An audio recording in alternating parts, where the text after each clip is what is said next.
Donc bonjour à tous, bienvenue dans un nouveau webinaire sur l'école Grèce Code. Donc aujourd'hui on va parler de Fortran. Cette école, ça serait une école qui aura lieu du 1er au 2 juillet 2024. On va parler d'architecture CPU, GPU, du calcul dessus, de la précision des calculs, du profilage en termes de performance, de mémoire, des calculs en C++, en Rust, en Fortran, en CUDA, en SQL, en NVC++, en Eve, en NumPy, en Python, en NV Fortran, en OpenACC, en numérique, en Legate, en TensorFlow et en beaucoup d'autres choses qu'on va pas vous dire parce qu'on vous réserve un peu des surprises aussi. Il y a trois modalités d'inscription pour cette école. Donc la première, c'est si vous décidez de venir vraiment au LAP, donc à Annecy, donc avec les formateurs pendant 2 semaines, un jour de bootstrap. Donc si vous voulez venir avec un problème à vous, vous pouvez le faire. Vous pouvez aussi simplifier un gros problème que vous pouvez avoir pour qu'il soit facile à compiler ou qu'il n'y ait pas de problème de droit d'auteur, etc. Il y a aussi une modalité d'inscription en distanciel, mais sur des sites satellites. On a quoi? On a encore 4 sites satellites qui se sont rajoutés dans la boucle. On en a 4 autres qui sont en discussion. Donc j'ai perdu le fil. Alors regardez sur le site pour avoir le détail parce que pour le coup, il se passe trop de choses en même temps. Mais voilà, normalement, vous devriez trouver votre bonheur pas trop loin de chez vous si vous pouvez pas venir à Annecy ou que vous n'avez pas le temps. Et la dernière modalité d'inscription, c'est la partie en distanciel, donc avec un stream en live sur YouTube. Donc là, vous n'aurez pas forcément les ressources de calcul que les sites satellites vont mettre à disposition et que le LAP va mettre à disposition. Mais vous pouvez déjà faire des choses et suivre l'école comme vous voulez. Et sur ce, je donne la parole à Vincent et je vous souhaite un bon webinaire. Bonjour. Donc, nous allons faire un long voyage dans le temps à travers des aires géologiques qui vont nous amener de Jurassic Fortran à Fortran Furious. Le langage a effectivement une image un petit peu passée, mais il est au fait des dernières technologies. Donc, si on revient aux origines sur un projet de Automatic Coding System à la suite de Speed Coding, un projet de chez IBM. Le langage est sorti en avril 57. Alors son nom, Formula Translator, c'est un langage qui a une vocation à être un langage de haut niveau, le premier de cet acabit. Et par haut niveau, en fait, il faut entendre qu'il gère une abstraction. La première abstraction, l'abstraction des expressions. C'est-à-dire que le compilateur transforme les expressions du programme de l'utilisateur en des arbres d'évaluation. Donc celui que vous avez à l'écran, c'est vraiment une expression algébrique toute simple avec un produit d'un quotient, d'une somme, d'un opposé et le produit d'une puissance de 4 puissance 2 à la fin. Voilà. Dans tous les langages, on a ça. On n'y pense même plus. Mais une première brique de base d'un compilateur, c'est d'être capable de faire de la descente récursive dans des expressions comme ça. Et même si le langage Fortran 1, 2, 3, 4, 66, 77 ne mettait pas à disposition de l'utilisateur la possibilité d'écrire des fonctions récursives, eh bien, on disposait quand même de récursivité en compilateur. Or, techniquement, c'est pas le plus ancien compilateur, mais presque. Et en tout cas, c'est le plus ancien à subsister encore à notre époque. C'est également le plus ancien compilateur optimiseur. Et vous apprécierez la nuance. La question qui était posée à l'époque, c'est, bon, comme maintenant avec l'intelligence artificielle, est-ce qu'on va pouvoir se débarrasser des codeurs? Alors là, à l'époque, c'était des codeurs en langage machine. Et on disait, oui, mais quand même, les codeurs, ils ont le savoir-faire, ils vont comprendre ce qu'il faut faire pour gagner des microsecondes au fond d'une boucle. Oui, à l'époque, c'était en microsecondes. Mais OK, le pari a été tenu. Alors, à l'époque, pas d'écran, mais des cartes perforées. Donc, c'est ça qui a donné le format fixe qui a persisté et qui, dans une certaine mesure, persiste encore dans l'imaginaire de Fortran. Mais on va voir qu'on peut s'en débarrasser. Et donc, c'est un langage qui était plutôt, par définition, orienté calcul et pas système, d'où son caractère de relativement haut niveau pour l'époque. Par rapport à un langage système, il y a une abstraction vis-à-vis du modèle mémoire, une abstraction délibérée. Et vu que ça tenait sur quelques kilooctets, peu de types, économie de moyens et des déclarations implicites, donc Python n'a rien inventé. C'est gratuit. Alors, 66, une première standardisation au niveau américain. L'ANSI, on appellera ça du Paléo Fortran.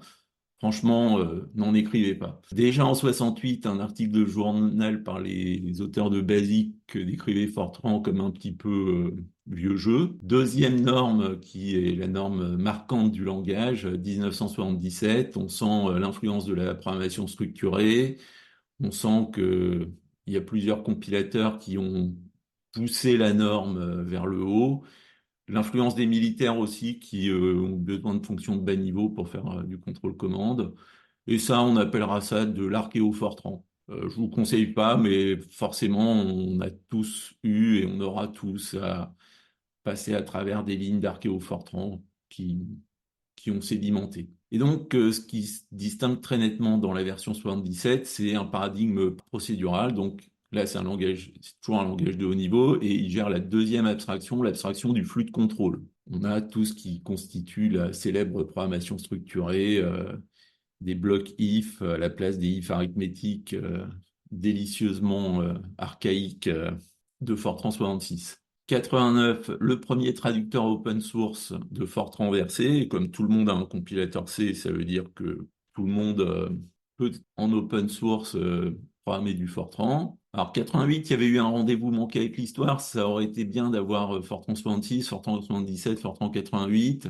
Mais voilà, là, l'industrie a pas réussi à se mettre d'accord et donc ça a été le début de la fin avec l'émergence de C++ d'un côté et la prépondérance de Fortran dans toutes les activités scientifiques et techniques a commencé à décliner à partir de cette époque. Et pourtant, Fortran 90, c'est un langage de haut niveau qui gère la troisième abstraction, l'abstraction des données. Donc, on a cette fois-ci à faire un paradigme modulaire, une gestion des types dérivés, c'est-à-dire des structs ou des records, comme préféré. Le point le plus retenu, c'est le recours au format libre. Donc, on n'est plus limité à des lignes de la septième à la 72e colonne avec des commentaires pour le reste et puis des, des numéros de ligne optionnels pour faire des go-to. Voilà, donc le free format, c'est ce qui visuellement frappe le plus en Fortran moderne. G77 a été le premier compilateur open source de Fortran, puis Fortran 95 qui amène l'allocation dynamique est arrivé, et donc au début des années 2000, on avait un premier compilateur open source de Fortran moderne, donc vous voyez la nuance, Fortran tout en capital, c'est Jurassic Fortran, et Fortran avec des minuscules, c'est Fortran moderne 90 et au-delà. Et puis voilà, G95 a fini par rentrer dans le rang de la GNU Compiler Collection à partir de janvier 2003. Il y a eu un fork de G95. Donc si on fait une petite synthèse de tout ce qui est balayé, on a vraiment des couches géologiques et à chaque époque, 66, 77, 90, 95, jusqu'à la version 2023 qui vient d'être votée, mais qui n'est pas encore dans les compilateurs, et la version 2026 dont on parle déjà, on voit que le langage joue dans plusieurs catégories. Bien sûr, c'est un langage procédural, mais il permet de gérer le paradigme modulaire, donc avec des modules, des types dérivés. Il permet, depuis Fortran 2003, de faire de l'héritage et donc d'avoir un Fortran objet, complètement, objet par abstraction, alors que Fortran 90 était objet par composition. À partir de 90, on peut allouer des données dynamiquement, on peut jouer avec le tas. On n'est pas limité à la pile, ce qui était quand même une grosse contrainte sur Jurassic Fortran. J'entends bien l'argument des puristes, ça n'est pas un langage fonctionnel, on n'a pas des fonctions qui soient des citoyens de première classe du langage, mais dès Fortran 66, on pouvait passer des pointeurs sur des fonctions ou des sous-routines. À partir de 90, le langage autorise la définition de fonctions récursives. À partir de 95, on commence vraiment à taper dans l'objet avec la possibilité de définir soi-même des fonctions pures et on verra aussi élémentales. Donc ça vient d'être étendu en Fortran 2023 par la notion de fonction simple, qui est plus pure que pure. La concurrence, le paradigme concurrent est présent aussi depuis assez longtemps. En Fortran 90, le gros morceau, c'est les array expressions, complétés en 95 par for all. Et à partir de 2008, Do Concurrent, qui est un remplacement de For All, mais comme For All aurait dû être fait dès le début. Donc maintenant, For All c'est une boucle dans laquelle on n'a pas de priorité entre les différents éléments de la boucle. Ils peuvent être traités indépendamment et pourquoi pas en concurrence. Alors, un gros morceau de Fortran 2008 qui est par trop méconnu, mais qui concerne les gens qui ont des gros systèmes distribués. C'est la notion de coarray, de codimension, qui permet de piloter à même le langage l'existence de plusieurs images de calcul et des images de données correspondantes.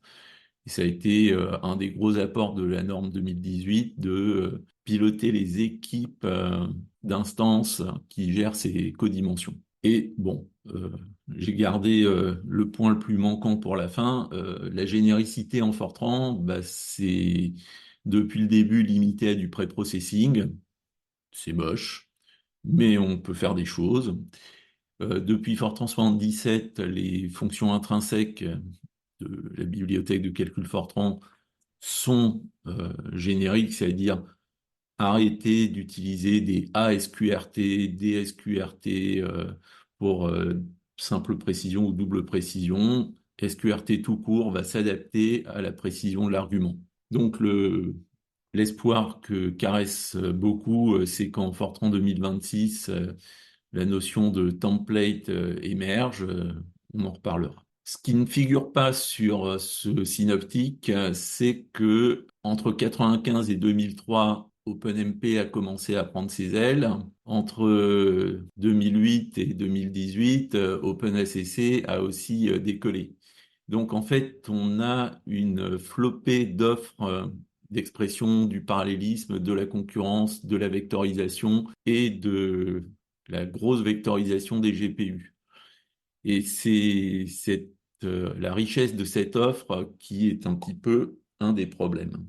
Donc, si on revient au Fortran antique, donc la sagesse populaire disait que la programmation basique n'est pas de la programmation de base, eh bien, la programmation en Fortran moderne n'est pas de la programmation en ce qui est imaginé comme étant Fortran. Il y a un style supposé, un style fantasmé de Fortran, du format fixe. Vous voyez la célèbre carte perforée, pas d'indentation, tout en capital, des identifiants trop courts à cause de ce format fixe, un typage implicite, God is integer, parce qu'il commence par G, répétition des déclarations et des commons ad nauseam, des fonctions trop longues.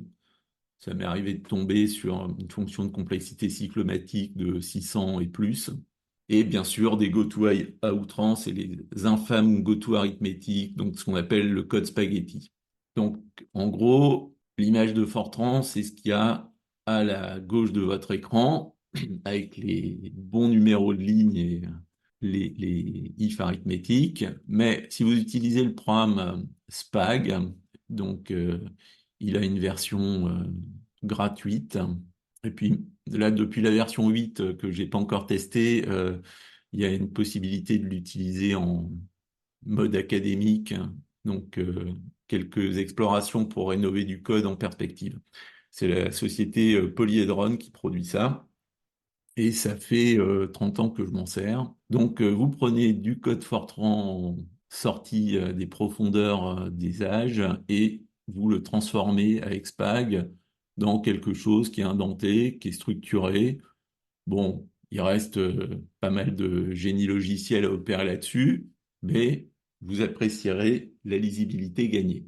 Ça permet d'aller plus loin. Donc là, vous avez À votre gauche, aussi une routine en Jurassic Fortran et Spag peut transformer le common, c'est-à-dire la zone de mémoire semi-globale partagée entre plusieurs routines. Vous le convertissez en un module. Bien sûr, Spag s'occupe de déclarer toutes les variables qui auraient été typées implicitement. Donc, tout ça passe automatiquement en implicit known. Et donc, les goto sont remplacés systématiquement par des do while. Bon, Fortran est aussi fantasmé comme étant écrit tout en majuscule, un petit peu comme l'Empire romain, mais l'Empire romain s'est cassé la gueule, donc après vous faites ce que vous voulez. Donc, quelques éléments d'autodéfense quand par mégarde vous tombez sur du code Fortran, donc du code patrimonial. Qu'est-ce qu'on fait? Bon, bah, déjà on le met sous gestion de source parce que quand même. Et puis, à partir de là, il faut tout déclarer. Donc, aidez-vous de Spag.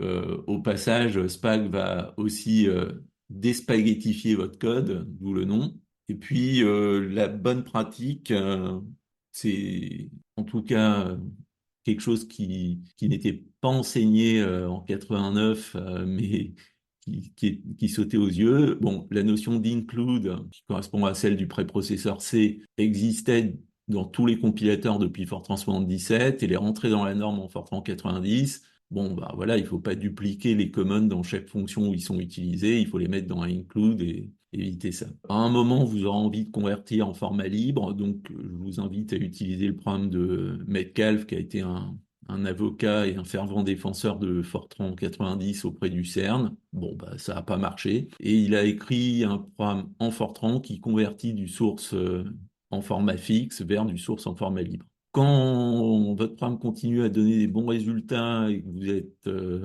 à peu près sûr de votre coup, vous passez les includes en modules, parce que c'est ça l'unité de base en Fortran moderne.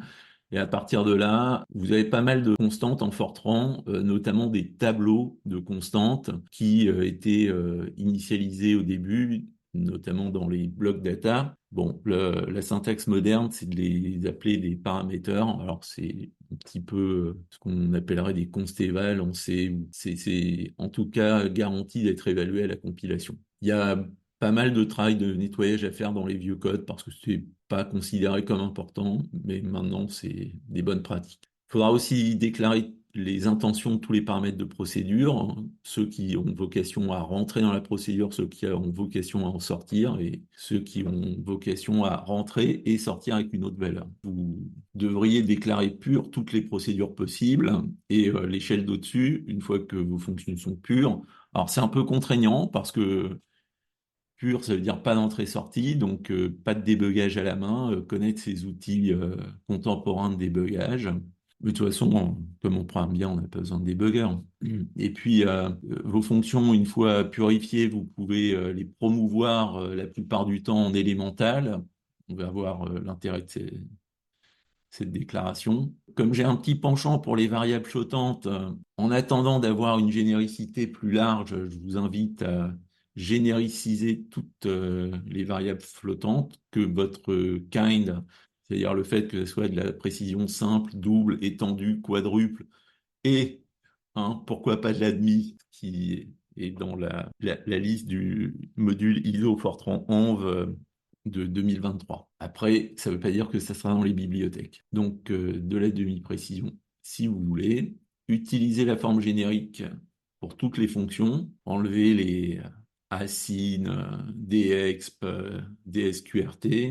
Il se peut que dans quelques cas exceptionnels, ça soit vraiment voulu, mais en fait, ça va à l'encontre de la généricité des codes qu'on produit. Et puis après, la suite du travail, c'est de convertir les vieilles boucles do and do soit en appel de fonctions élémentales. Donc, fonction élémentale, c'est une fonction qui est pure, et quand vous l'invoquez avec un scalaire, avec une seule occurrence des paramètres, eh ben, ça s'applique tranquillement. Et quand vous l'appliquez à un tableau qui est la structure de données de référence de Fortran, donc dans ce cas-là, ça va automatiquement mapper votre fonction à tous les éléments de la collection que représente le tableau. Donc ça vous permet des expressions extrêmement compactes. Parfois, on est obligé de faire des choses plus compliquées que une fonction élémentale qui s'applique en boucle automatique. C'est pas vous qui écrivez la boucle, c'est le compilateur.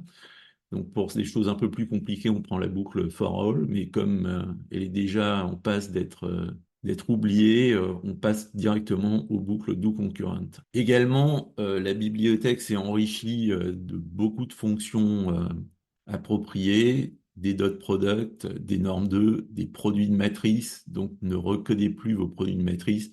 Je vous montrerai quand même un contre-exemple un petit peu sanguinolent, mais dans l'idéal, utiliser ces fonctions de plus haut niveau, elles vous permettent de clarifier votre code. Et puis, vous pouvez restructurer des tenseurs multiples de données, les formaliser avec une autre répartition des indices ou transposer vos matrices. Là, j'ai parlé pour le langage à proprement parler, mais Fortran moderne, c'est aussi des pratiques modernes de génie logiciel. Et donc, comme on a eu un cours sur le test unitaire, je vous invite à écrire vos tests unitaires avec ce logiciel de la NASA qui est Parallel Fortran Unit, donc FUnit. Si vous avez fait du JUnit, AdaUnit, PHP Unit ou quelque autre que ce soit, c'est le même motif. Ici, on a une fonction qui va vous factoriser un entier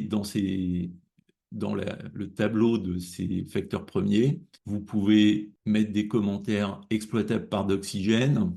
Ça aussi, c'est contemporain. J'ai pas testé Doxypress au même niveau que Doxygène, mais a priori, ça marche également.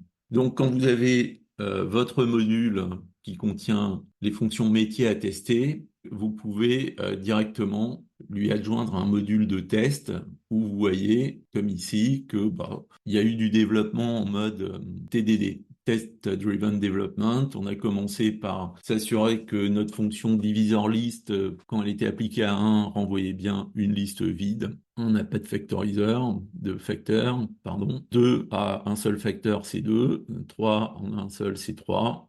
Enfin, un seul facteur premier. 4 est bien découpé en 2 fois 2, etc. Donc, voilà. Bon, du test unitaire en Fortran, ça peut pas faire de mal. De l'orientation objet en Fortran, bon, voilà, vous avez un type point de base avec deux composantes x, y, et vous voulez l'étendre avec une couleur, et ben, vous définissez type extend du type point, et ça va être un point coloré, et il a comme membre adjoint, comme membre supplémentaire, un entier qui est la couleur. Bon, je ne sais pas s'il y a beaucoup d'applications au calcul, mais ça s'était reproché à Fortran, problème réglé. Alors, on va pas se mentir, quand on vient d'un autre langage, il y a pas mal de choses dont vous pourrez estimer qu'elles manquent en Fortran. Bon, il n'y a pas d'héritage multiple. OK, il y a des gens qui essaient de le remplacer par du facade pattern. Il n'y a pas de first class function. Vous n'aurez pas de lambda non plus. Bon, faut bricoler avec des pointeurs de fonctions externes. Bon, vous avez des pointeurs de procédure. Et puis, vous pouvez aussi avoir à travailler avec des pointeurs C, donc c'est un aspect du langage dont je ne parlerai pas, mais depuis Fortran 2003, il y a beaucoup d'efforts qui sont consacrés à chaque norme pour faciliter l'interaction avec le reste du monde, les énums notamment. Il n'y a pas de gestion d'exception au-delà des exceptions de calcul numérique. Il n'y a pas d'assert, mais bon, c'est pas dans le langage, mais on peut le faire avec du PF-Unit. Il n'y a pas de généricité, comme je le répète de manière assez masochiste depuis le début, mais le comité est bien d'accord que c'est pour la prochaine mouture Fortran 2020Y. Donc je désespère pas. J'ai même pas besoin de l'aide du gouvernement et d'une nouvelle réforme des retraites. Je pense que je le verrai avant de partir. Vous pouvez regarder un petit peu à quoi ça ressemble sur le GitHub du comité Fortran où ils donnent des exemples et ils essaient de discuter le bout de gras avant que ça soit voté dans 3 ou 4 ans. Alors la notion de const manque aussi, c'est-à-dire il n'y a pas de variable immutable. Alors bien sûr, il y a des paramètres, mais c'est pas des consts. On peut s'en tirer en passant des arguments de fonction en intent in, qui donne un const de la variable qui, sinon, en Fortran, ancien était toujours passé par référence. On peut utiliser l'attribut protected de membres de classe qui permet de les lire sans avoir le droit de les modifier. Alors bon, bien sûr, private, ça existe aussi, mais ça permet ni de les lire ni de les modifier. Donc on peut faire beaucoup de binding à du C, mais voilà, les fonctions variadiques de C, ben, on n'y accède pas. Donc faire des trucs un peu sales, de bas niveau, faut ruser. Pas de coroutine non plus. Alors, ça existait. Il y avait plusieurs points d'entrée dans une fonction, mais c'est pas vraiment ce qu'on appelle des coroutines au sens moderne. Donc voilà, il y a des choses qui manquent. Hein, faut pas se leurrer, mais on peut faire quand même beaucoup de choses. Bon, là, c'est juste un slide pour dire le paradigme procédural et structuré, c'est le même que dans tous les langages contemporains. C'est pas la peine de s'étendre dessus.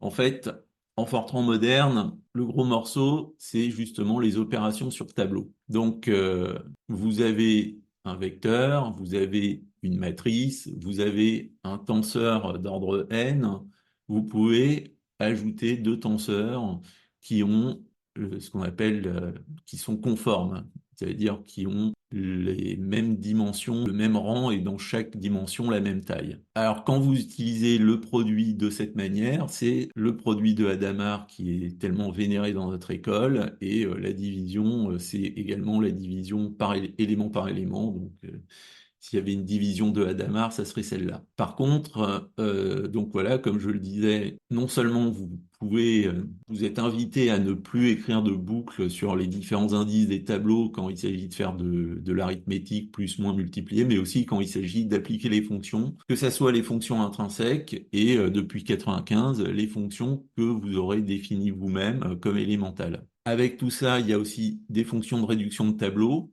la somme de tous les éléments d'un tableau somme.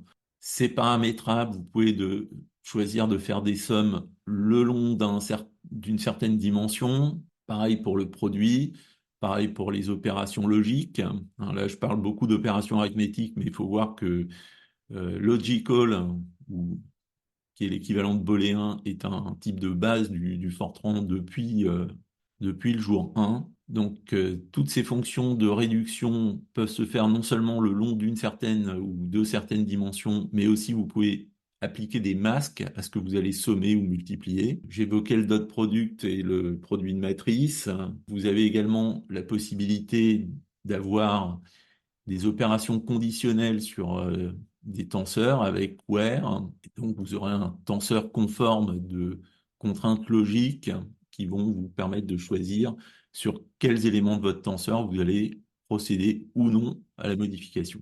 Et puis, quand ça rentre pas dans une expression de tableau, for all et do concurrent.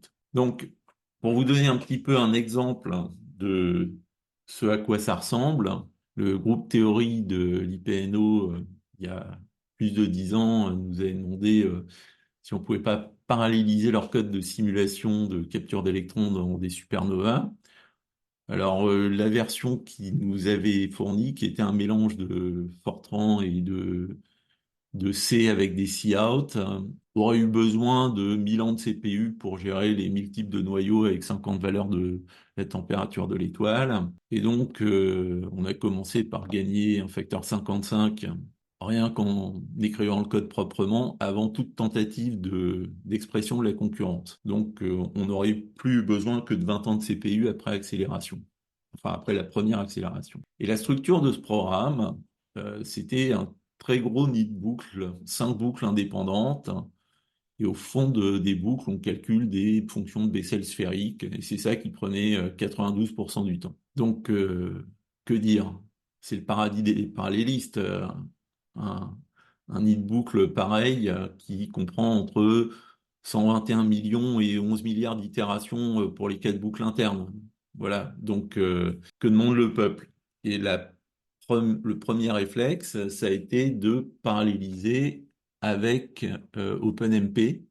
Donc voilà les 3 lignes de syntaxe OpenMP, les 4 lignes de syntaxe OpenMP qu'on devait ajouter à notre ensemble de boucles, qui consistait à définir en fait le niveau de visibilité de chacune des variables et surtout de chacun des commons qui intervenaient cet immense code. Bon, ben là, ça a compilé, mais à l'exécution, segfault.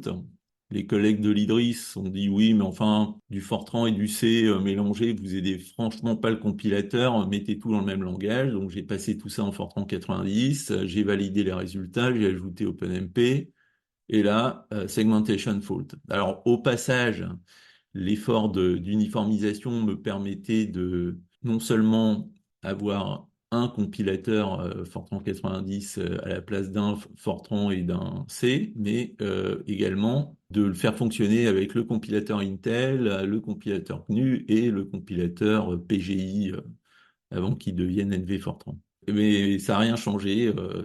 Il y avait toujours une segfault à l'entrée de cette énorme nid de boucle. Et donc, la question s'est posée, est-ce qu'on simplifie le code? Parce que, bon, c'est quand même assez éhontément parallélisable.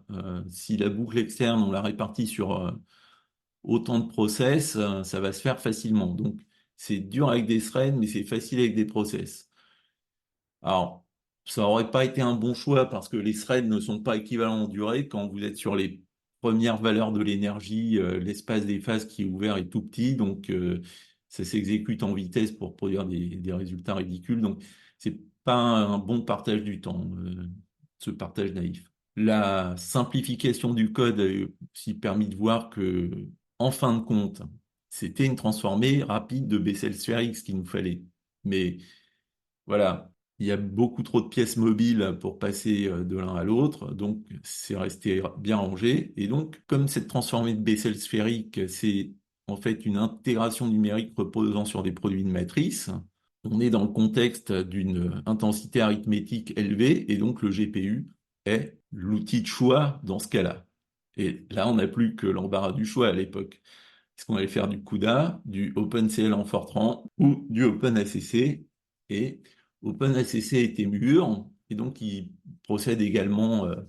Donc vous voyez deux évolutions sur ce code-là. C'est pour le même calcul à fond de boucle, mais qui a été exprimé. Alors, je ne sais pas si vous voyez la souris, qui a été exprimé comme cette expression centrale, une somme de produits d'expression tableau, mais au milieu de boucles. Et puis, une demande à OpenACC de collapser les trois premières boucles et les deux internes si on passe le masque de cinématique qui a été évalué précédemment. Alors là, je vous entends hurler, mais vous allez me dire, mais c'est un produit de matrice. Pourquoi tu l'exprimes comme une somme de produits? Ben parce que on est avec des GPU, on est avec des compilateurs qui essaient de faire le lien entre des expressions de haut niveau et puis une variante de, alors là, c'était du CUDA, que je dise pas de bêtises, 7 ou 8, hein. Donc, il savait pas faire ça. Il savait pas utiliser l'expression matrice. Il fallait lui mâcher le travail avec des sommes de produits pour que ça parallélise. Bon. Ensuite, bah, comme dans tous les langages, comme en OpenMP, en OpenACC, vous êtes obligé de préciser, comme juste après le allocate, vous avez des contraintes qui définissent que vos données sont présentes ou qu'elles doivent être créées sur la mémoire GPU. Donc, l'intérêt de ce calcul, c'est que on entrait relativement peu de données du CPU vers le GPU et après tout se passait en mémoire GPU. Ce qui veut dire qu'il est assez gourmand en mémoire GPU. Donc ça a donné des bons résultats, mais il y a pas mal de réglages et puis voilà, on est très contraint vis-à-vis de la mémoire GPU. Donc on a réussi à optimiser cette partie-là et puis bah, c'est une partie qui était initiale et qui prenait pas beaucoup de temps à l'époque où il fallait 6 jours pour faire un des calculs, hein. C'est une autre partie du code qui maintenant est devenue dominante et donc c'est elle qu'il va falloir optimiser. Donc, comme on va se retrouver bientôt pour parler des technologies plus modernes d'utilisation des GPU et du parallélisme en Fortran, je conclurai assez brièvement en évoquant des choses qui sont dans la version Grace Code qu'on a joué l'an dernier. Vous pouvez en Fortran faire votre parsing de fichiers comme vous voulez, mais il y a ce qu'on appelle les name lists, qui sont une manière normalisée, qui existait depuis Fortran 77, mais qui ont été proprement mises dans la norme en Fortran 90. Ça permet d'uniformiser les choses, de remplir directement l'équivalent d'un common, une name list, avec des variables qui ont le même nom dans le fichier de config que dans le programme. Donc bon, ça c'est pas très moderne, mais c'est très sympa. Et puis comme il faut conclure sur un peu de génie logiciel, je vous invite à faire des word cloud de votre source. Ça fait des très beaux tableaux muraux et ça vous dit si votre code parle de physique, s'il y a des mots qui sont liés à la physique ou s'il y a juste des indices de boucle. Voilà pour aujourd'hui. Bah, merci Vincent. On va prendre les questions dans l'ordre. Il y en a déjà quelques-unes. Ah oui, on a Adrien au début, ouais, quand tu parles de développement, de coding style. Il y a Adrien qui dit en même temps les coding styles du monde entier continuent de limiter les longueurs de ligne de code à 80 caractères, histoire qu'on puisse ressortir les cartes perforées si besoin. Oui, c'est quand on disait que Fortran était contraint de faire la carte Ouais. perforée. Oui, mais le monde entier, en fait, se soumet encore aux contraintes de la carte perforée. Voilà. Donc, si c'est vraiment quelque chose qui vous motive, j'ai beaucoup rigolé à la lecture de la dernière norme Fortran 2023 parce que ils viennent de libérer les contraintes. Je pense qu'on peut avoir plusieurs dizaines de milliers de lignes de continuation pour une seule ligne de données maintenant et le nombre total de caractères par ligne doit dépasser le million. Donc, c'est purement pour du code généré automatiquement que c'est utilisé. Oui, enfin bon, sans être dans l'excès, un retour à la ligne de temps en temps, ça fait pas de mal non plus. Absolument. Enfin bon, faut être raisonnable. Bon, tu me diras, maintenant tous les éditeurs, ils savent faire le dynamic forward, donc techniquement, il n'y a pas besoin. Enfin, s'il date de siècles, parce que voilà. Mais bon. Ah, Thomas qui nous dit comment se comporte Spack sur des codes ayant des commons répartis dans différents fichiers. Bien, bien. Comme je disais, ça fait ouais, pas encore 30 ans, mais plus de 25 que je m'en sers. Et j'ai toujours été assez époustouflé. Voilà, il gère bien. Alors, j'ai pas d'exemple plus concret à fournir, mais ouais. Non, mais s'il s'en sort bien, donc a priori, testez-le, ça Ouais. devrait marcher. Et là, franchement, la version 8, j'ai juste vu que c'était. J'ai juste vu ça hier, ça c'est sorti il y a pas longtemps. A priori, il y a encore des améliorations. Ok. Ensuite, ah oui, Adrien qui nous parle de FP4 quand tu parlais de précision de calcul. Hmm, Parce que maintenant, oui, il y a la FP4 et la FP6 qui sont arrivées, mais je vous oui, présenterai ça en juin. Et du coup, oui. je me disais, en fait, comme Fortran compte les tailles de flottants en octets, ça veut dire qu'on va avoir techniquement real kind égale 0,5. Alors, oui, mais bon, je pense que déjà, il faudra attendre Fortran 2033 avant que ils intègrent les FP8 et je sais pas qui va s'en servir. Non, mais en Alors fait, les le truc, FP5, en fait, ce qui se passe, c'est qu'Adrien est un petit peu de mauvaise foi, mais en fait, les FP4 et les FP6 qui sont dans les Blackwell que je vous présenterai en juin avec le retour de la GTC, c'est pas prévu pour être utilisé à la main. C'est le hardware tout seul qui va choisir la précision pour Non, mais garder la mantis qui va bien, je suivant ce que sais vous que avez le, comme valeur. C'est je sais pas à que le vous plan d'expliciter secret, ce truc. je sais que le plan secret d'NVIDIA, c'est d'introduire le FP1 qui est un bit de signe et c'est tout, hein. C'est juste, il faut leur laisser le temps. Ceci dit, il aura cette qualité qu'il n'y aura plus de NAND du coup. c'est clair. Ensuite, Fiona qui me dit, je n'ai pas compris ce qui manque au-delà de paramètres indent in et protected pour atteindre la fonctionnalité de const. Ah, donc, alors, j'ai oublié un autre élément qui facilite un peu la vie sans remplacer complètement le const, c'est dans le paradigme procédural n'a pas cessé de s'améliorer en Fortran. La dernière fois, c'est en 2008 avec le bloc qui permet alors, vous avez une structure bloc and bloc et donc vous pouvez à l'intérieur de votre fonction, vous êtes en plein milieu de votre fonction, vous avez envie de définir une nouvelle variable qui va avoir une portée limitée. Ben, on sait, vous faites ça avec une paire d'accolades. Ben, en Fortran, vous êtes verbeux, donc vous mettez bloc and bloc. Vous pouvez nommer vos blocs, donc c'est bien. Malgré tout, ça vous donne pas la possibilité de définir une const integer, par exemple, comme on aurait en C ou en C++. Donc vous allez avoir une variable à portée réduite, mais elle n'est pas immutable. C'est une variable. Voilà, Fortran n'a que des variables. Il n'a pas de constante. Alors les paramètres, oui. Donc les paramètres, c'est problématique parce que ces paramètres, c'est des constantes qui doivent être connues à la compilation. Alors c'est très bien, je vous invite à les utiliser, à sortir de, par exemple, un tableau de paramètres qui contiennent toutes les factorielles ou tous les coefficients d'un développement en série jusqu'à un ordre élevé. C'est le compilateur qui va vous cracher ça, il va faire les calculs éventuels en quadruple précision à la compilation parce qu'il n'a pas peur. Et puis, vous aurez arrondi à la valeur dont vous avez besoin pour l'exécution. Mais contrairement aux bonnes pratiques des langages fonctionnels où tous les calculs intermédiaires qu'on fait, mais qui n'ont pas vocation à être modifiés, on les met dans des variables immutables. Ça, on ne peut pas vraiment le faire en Fortran. J'espère que ça répond à la question. Ok. Ensuite, Adrien qui demande est-ce que Valgrind et les sanitizers sont utilisables en Fortran? Oui, oui, oui. J'ai oublié de dire ça. Utilisez les sanitizers. Utilisez alors le F implicit known, bien sûr, c'est-à-dire au cas où vous tombez sur du code patrimonial, bien sûr, vous commencez par lancer F implicit known, plus rien ne va compiler parce que les gens se fatiguaient pas à le déclarer. Passez un coup de spag et puis après, voilà, repasser F implicit known.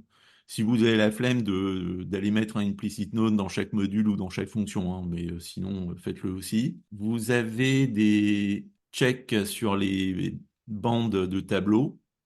Donc, bien sûr, pour la partie de votre code qui est écrite en Fortran moderne, vous n'avez pas trop à vous en soucier. Pour le reste, ça vous permet de pas aller moissonner en mémoire. Bon, c'est bien. Et puis, les vrais sanitizers qui viennent de Clang, alors, j'ai pas trop utilisé ou j'ai pas vu de undefined behavior avec le UBSAN j'en ai pas vu en Fortran. Il faudrait construire un exemple sur lequel ça pique un peu. Mais par contre, adresse sanitizer, thread sanitizer, ouais, ouais, c'est très, très bien. Euh, Surtout si on commence à faire non seulement du test unitaire, mais du test d'intégration et du fuzzing un petit peu. On peut faire du fuzzing de Fortran. Il y a vraiment vocation à utiliser tout l'arsenal du génie logiciel contemporain.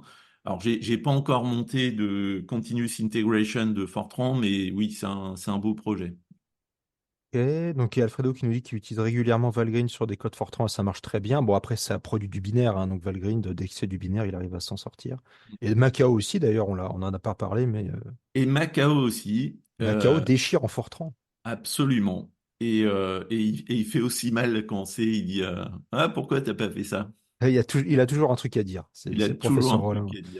à dire. Pendant qu'on est sur Valgrind, j'ai pas non plus parlé des outils peut-être que j'ai évoqués dans le passage sur les calculs en virgule flottante, mais vous avez Verrou de chez EDF qui capitalise sur Valgrind pour faire de l'arithmétique stochastique et voir un petit peu là où votre calcul est sensible aux perturbations dans la force.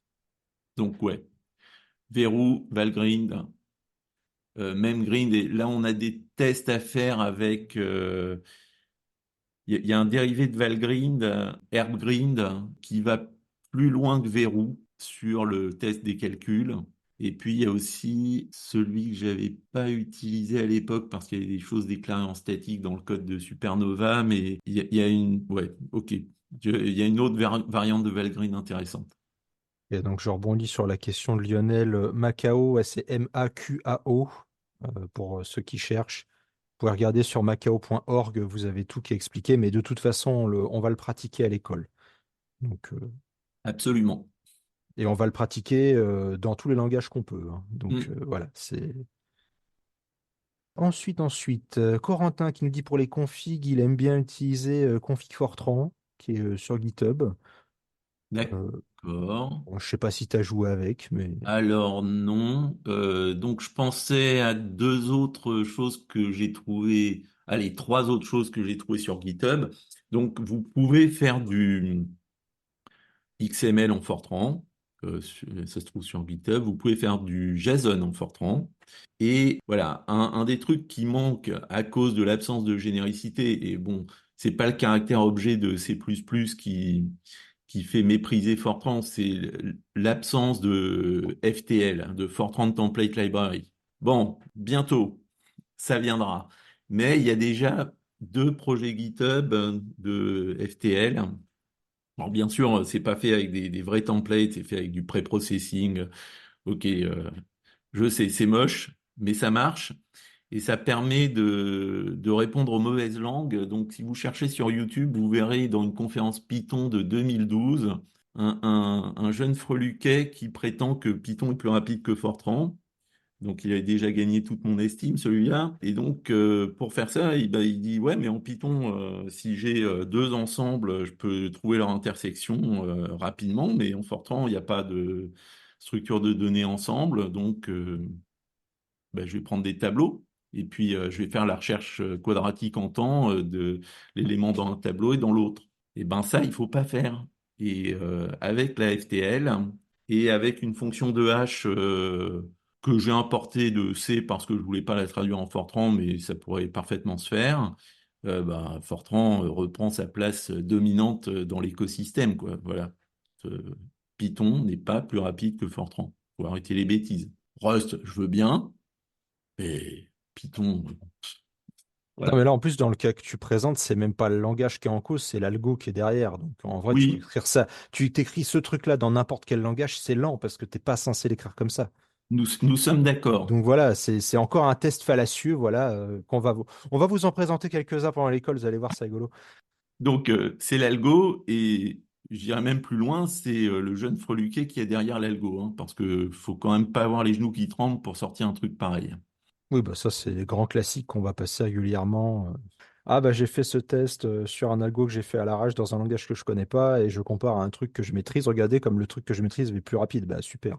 C'est- Cette phrase ne contient aucune information.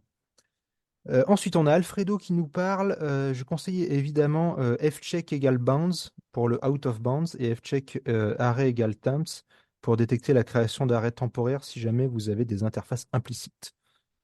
Ah, merci pour le temp. Et j'en ajouterai un qui est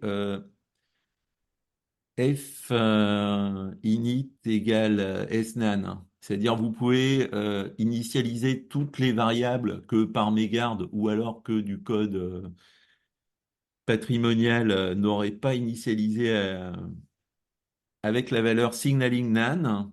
Donc dès qu'on utilisera une variable qui a été initialisée comme ça, le programme va exploser. Ça permet de durcir le code. D'ailleurs, j'en profite pour rebondir sur ce qu'a dit Alfredo parce que si vous vous rappelez la présentation de Sébastien sur les profilages mémoire, ça arrive que les Fortran, des fois, fassent des allocations sous le tapis sans vous prévenir. Normalement, avec un flag comme ça, vous devriez avoir l'information, même si des outils comme Malt ou NumaProf vont le détecter à votre place. C'est toujours bien de vérifier ça. Ensuite, ah, Alfredo, pourquoi Rust serait plus rapide que Fortran? Y a-t-il des raisons fondamentales? Alors, il n'y a pas de raison fondamentale et c'est pas un cas général, mais il faut rendre à Adrien ce qui est à Adrien. Dans une précédente école, on s'est tiré la bourre sur plusieurs versions d'un programme qui était un Monte Carlo qui sortait du fin fond de ma thèse. Et donc pendant des années, la version en Paléo Fortran a prédominé dans les tests de performance. Mais Adrien a fait une version en Rust.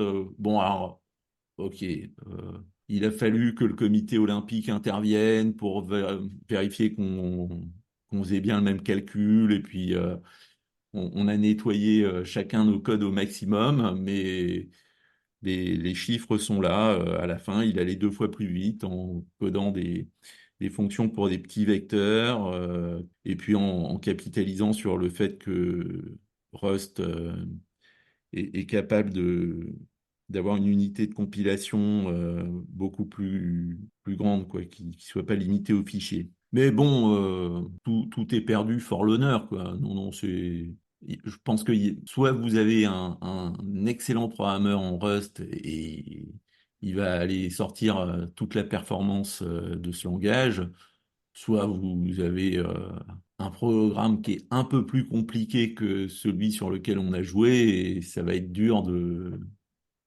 se battre sur tous les détails, quoi. Bah, comme je suis en train de raconter dans les commentaires, en gros, moi je le vois plus en termes de pas ce qui est possible, parce que dans la plupart des langages compilés à OT, on peut faire à peu près tout si on y met suffisamment de temps. Je le vois plus en termes de hauteur de la marge d'escalier, quoi. À quel point c'est compliqué d'y arriver pour quelqu'un qui connaît son truc. Ouais, Et là, après, on discute pas que de langage. Le langage peut jouer via sa sémantique. Par exemple, quand Python décide que un quotient d'entier c'est un flottant, ça va avoir des conséquences. Mais c'est aussi une question de qualité des implémentations et des bibliothèques disponibles, quoi. oui. Bon, de toute façon, on n'a pas encore mis dans l'octogone toutes nos versions du même langage sur la même, enfin, dans différents langages du même programme sur la même machine. Donc, on a encore des belles perspectives de débat. Ensuite, on a Lionel qui nous demande quel est le meilleur compilateur Fortran. Non, franchement, ça dépend. Intel a tenu le haut du pavé pendant très longtemps en termes de performance. Après, il prenait quelques libertés avec la norme. Pourquoi pas?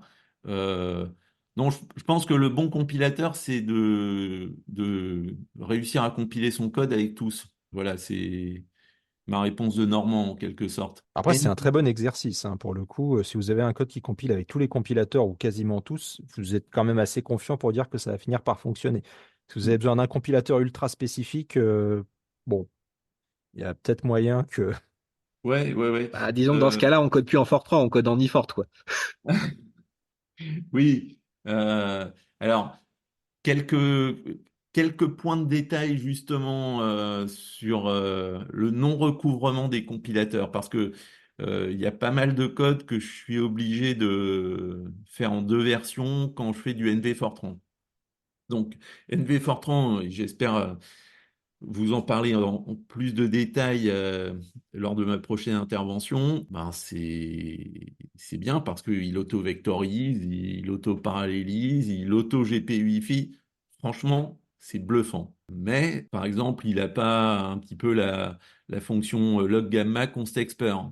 C'est-à-dire, vous ne pouvez pas initialiser vos tableaux de paramètres qui contiennent les 1 sur double factoriel de n aussi simplement qu'avec ce que prévoit la norme et ce que GFortran et IFX proposent. Qu'il y a comme problème marrant aussi?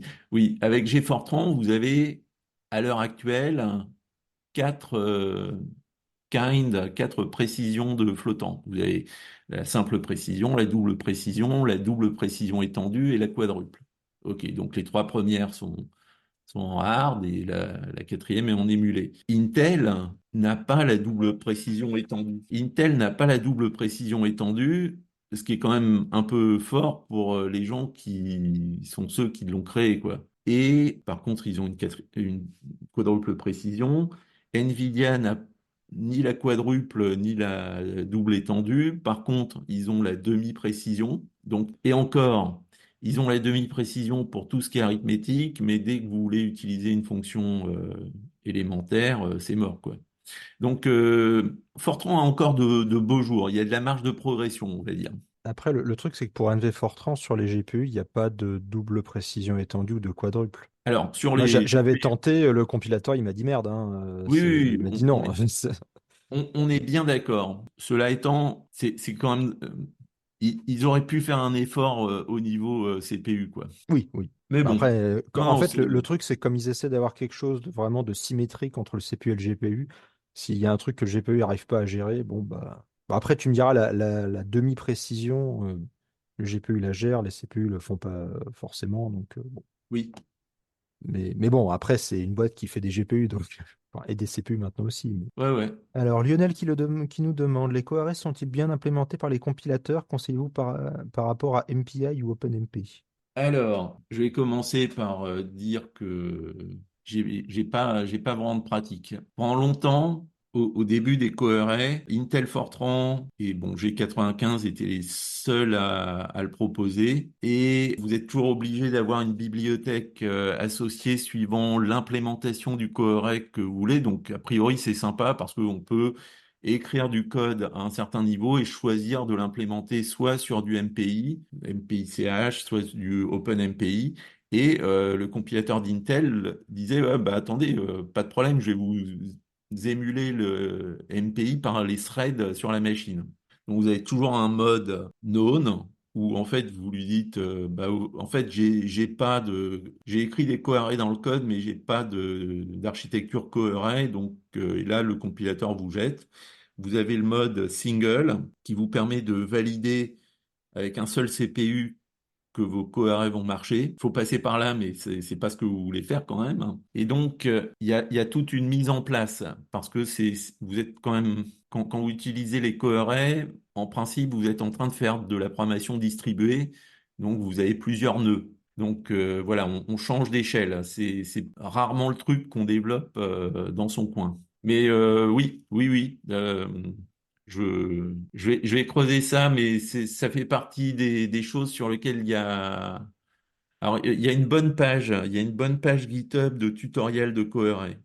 Si ça vous intéresse, je vous invite vraiment à la voir. Bah, du coup, je me donne la parole à moi-même.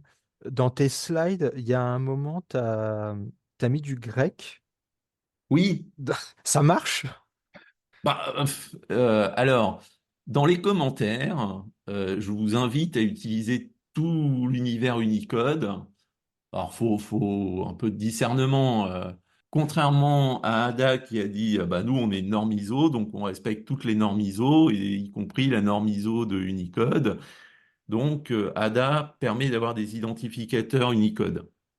Et ils sont bien conscients que c'est un immense problème parce que le A du cyrillique et le A du latin, ils ont la même tête, hein, mais c'est pas le même code point. Et donc votre compilateur va dire mais non, pas du tout. Vous n'avez pas déclaré cette variable A, mais j'ai déclaré cette variable A. Bon, donc Ada a choisi la solution dure. Fortran a dit bah dans les commentaires, vous pouvez mettre tout l'UTF-8 que vous voulez, pas de problème. Donc, je m'en sers pas mal dans les commentaires, vu que le code Fortran, souvent, c'est du code mathématique, hein. Donc, ça permet de relier le calcul qu'on code à la publi. Ok. Mais du Alors, coup, c'est que ça dans les marche. commentaires. Alors, dans les commentaires, mais dans les strings. Si vous avez des messages à passer en japonais, en cyrillique, en thaï, en grec, mais allez-y, ou en mathématiques, hein. Donc, il y a plein de symboles mathématiques qui peuvent vraiment agrémenter vos comptes rendus.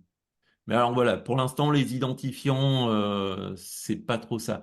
Ensuite, quand vous penchez sur les identifiants Unicode, donc Unicode a réfléchi à faire une liste des code points qui sont acceptables comme identifiants, moyennant le bon vouloir de la normalisation des langages. Et les langages, les compilateurs surtout implémentent pas toujours exactement ce que la norme Unicode prévoit. Alors là, j'ai pas beaucoup d'expérience, c'est juste ce que j'ai bricolé avec un compilateur ADA, enfin le compilateur ADA libre, hein, pour ne pas le nommer, GNAT de Adacore. En fait, il y a des choses qu'on aimerait bien faire. Parfois, on aimerait nommer une variable qui est le quadriscalaire d'un quadrivecteur.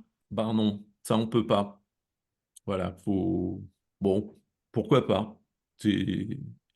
Je crois que l'avenir verra des choses assez intéressantes. Mais en tout cas, pour les commentaires, pour les chaînes, allez-y, utilisez Unicode. Ça fait partie des choses que je fais à l'étape 1 après la mise sous gestion de version de mon code. Je le passe en fin de ligne Unix. Et la deuxième étape, c'est je passe tout le ISO latin, COI 8 en Unicode. Ok. Mais après, c'est vrai que le truc d'avoir les identifieurs qui peuvent avoir des noms avec des lettres très proches, justement, comme tu disais, au-delà du fait que tu peux appeler un identifieur qui n'existe pas, tu peux aussi appeler le mauvais, Ouais, alors que tu as l'impression d'avoir appelé le bon. Et ça, pour le coup, c'est ouais, un peu embêtant, quoi. absolument. Sur la partie config, il y a du YAML en Fortran. Alors, je l'ai pas regardé, mais je suis sûr qu'on va le trouver sur GitHub. Il y a JSON, il y a XML, s'il n'y a pas YAML, franchement. Après, tu as déjà JSON, c'est déjà pas mal, on peut déjà faire des Ouais. choses.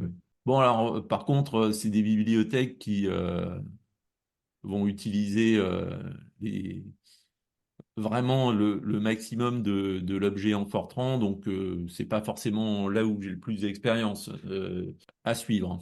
Et du coup, si tu as un programme Fortran qui est basé sur d'autres bibliothèques comme NAG, la bibliothèque de calcul, pour optimiser tout ça ou porter ça sur OpenSSO ou sur GPU, des choses comme ça, t'as Ah tenté oui, des alors trucs, ça se fait? là, utiliser une bibliothèque précompilée sur OpenACC, j'ai pas trop essayé. Hmm. J'ai peur que ouais, OpenACC, ça va mal se passer a priori. Ok. Bon, bah, on est arrivé au bout des questions. Bon, bah, comme il n'y a plus de questions, je vous propose qu'on s'arrête là. Merci Vincent pour cette présentation et puis la suite dans quoi, dans 3 semaines, quelque chose comme ça, Voilà, quelque chose comme ça. avec un peu de sorcellerie sur GPU, avec comment on utilise NV Fortran pour faire des trucs de fou. Enfin voilà, j'en dis pas plus, mais normalement ça va beaucoup vous intéresser, je pense. Merci. Eh ben merci à tous et à la prochaine.